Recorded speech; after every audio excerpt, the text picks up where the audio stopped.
अरिहन्ताणम्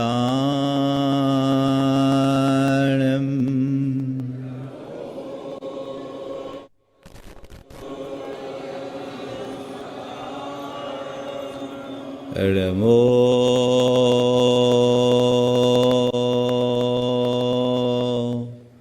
सिद्धारणम्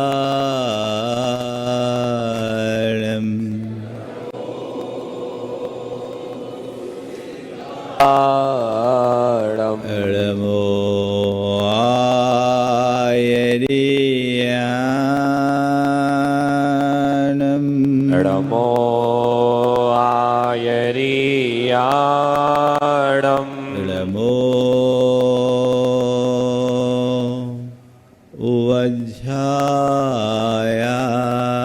उवज्झायाणम् नमो उवज्झायाणम्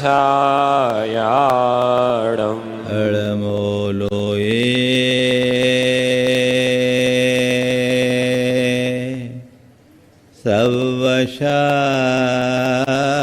सवशाहुनम् नमो लोये सवसाहुणम् एषो पञ्चणमोयारो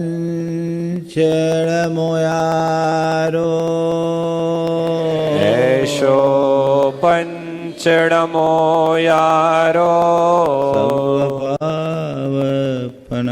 सर्वपावपनाशिनो सौवपावपणाशनो मङ्गलालं च सवेसिं मङ्गलारं च सवेसिं पढ़ेमं होय मङ्गलम् पडवं होय मङ्गलम्। जय बोलो देवादिदेव एकहजार श्री भगवान महावीर स्वामी की जय जय जय। अहिंसा परमो धर्म की जय जय जय। परम पूज आचार्य गुरुवर श्री विद्यासागर जी महाराज की जय जय जय। बोले परम पूज्य गुणायतन प्रणेता संघ का समाधान करता भावना एक प्रवर्तक प्रखर वक्ता पूज्य मुनि श्री प्रमाण सागर जी महामुनि राज की समस्त मुनि संघ की। कुम्हार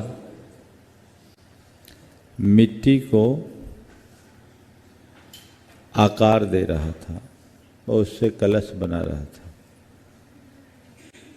अचानक उसका मूड बदला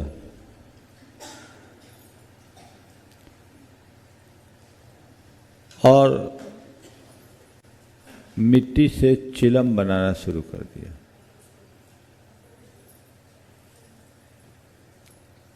माटी का आकार बदलता देख पास बैठी कुम्हारी ने पूछा, मिट्टी का आकार क्यों बदल गया? मिट्टी का आकार क्यों बदल गया? कुम्हार ने कहा, बस यूं ही मेरा विचार बदल गया। कुम्हार ने कहा, बस यूं ही मेरा विचार बदल गया। तभी माटी ने तपाक से कहा, तुम्हारा विचार क्या बदला? मेरा तो संसार बदल गया। हमारे विचारों से हमारा संसार बनता है। हमारा संपूर्ण जीवन हमारे भाव और हमारे विचार पर निर्भर करता है। हमारी विचारधारा किस प्रकार की है? किसी भी मनुष्य के जीवन का उत्थान पतन उसके विचारों पर निर्भर करता है। विचार मनुष्य को महान बनाते हैं तो विचार ही उसे पतित करते हैं। एक विचार है जो नर से नारायण बनने का रास्ता खोलता है, तो एक विचार है जो नर को नारकी बना देती है। हमारी विचारधारा कैसी है, यह सब कुछ उस पर निर्भर करता है। विचारों का खेल बड़ा विचित्र है। भगवान महावीर के जीवन काल की एक घटना से मैं अपनी बात की शुरुआत करना चाहता हूँ।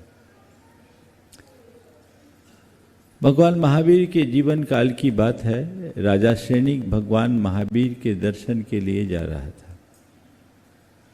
रास्ते में देखता क्या है कि एक मुनिराज पेड़ के नीचे बैठे हैं और उनकी मुद्रा बड़ी कोपाविष्ट है, बहुत गुस्से में है, तमा रहे। मुनिराज की कोपाविष्ट मुद्रा को देखकर राजा श्रेणिक अचंभित रह गया कि शांति मूर्ति के मुद्रा में इतना क्रोध क्यों। लेकिन उसने बोला कुछ नहीं, महाराज की वंदना की और सीधे भगवान के समोसरण की ओर बढ़ गया। समोसरण में जाकर उसने भगवान से एक सवाल किया कि हे भगवान, अभी अभी रास्ते में मैंने एक मुनिराज के दर्शन किए, वो इतने क्रोधित क्यों थे। भगवान ने कहा, श्रेणिक, जिस समय तुम वहां से गुजर रहे थे वे उस समय तीव्र संरक्षणानंद नामक रौद्र ध्यान में थे, और यदि इसी तरह टिके रहे तो एक अंतर मुहूर्त में सप्तम नरक के आयु के बंध के योग्य हो जाएंगे। क्या होगा? सातवें नरक जाना होगा। बात आई गई हुई। श्रेणिक भगवान का उपदेश सुनकर जब वापस लौट रहा था तो वहां का तो नजारा ही बदला हुआ था। श्रेणिक देखता क्या है कि उन मुनिराज को तो केवल ज्ञान हो गया और देवता लोग उनके केवल ज्ञान का कल्याणक मना रहे हैं। श्रेणिक को कुछ समझ में नहीं आया। बार बार श्रेणिक के कानों में भगवान की वाणी गूंज रही थी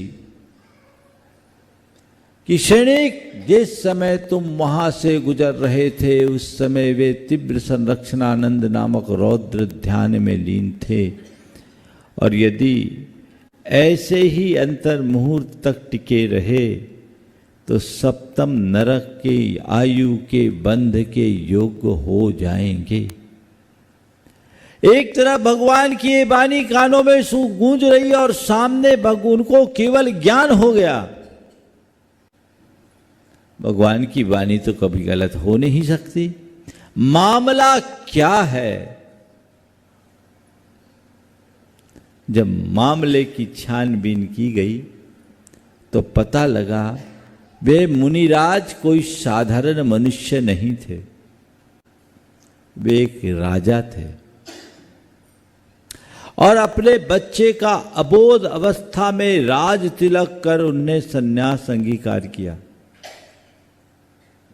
उनके दीक्षित हो जाने के बाद उनके मंत्रियों की नीयत खराब हुई और उनने छल पूर्वक पूरा राज हड़प लिया और रानी और राजकुमार को निर्वासित कर दिया, देश से निकाल दिया। महाराज ध्यान में बैठे थे। महाराज को इन सब का कोई अता पता नहीं था कि तभी कुछ लोग उधर से गुजरे और फप्तियां कसते हुए कहे कि देखो, ये तो हाथ पर हाथ धर कर बैठा है और इसकी रानी और राजकुमार दर दर का भिखारी बना, सारा राज्य मंत्रियों ने हड़प लिया है।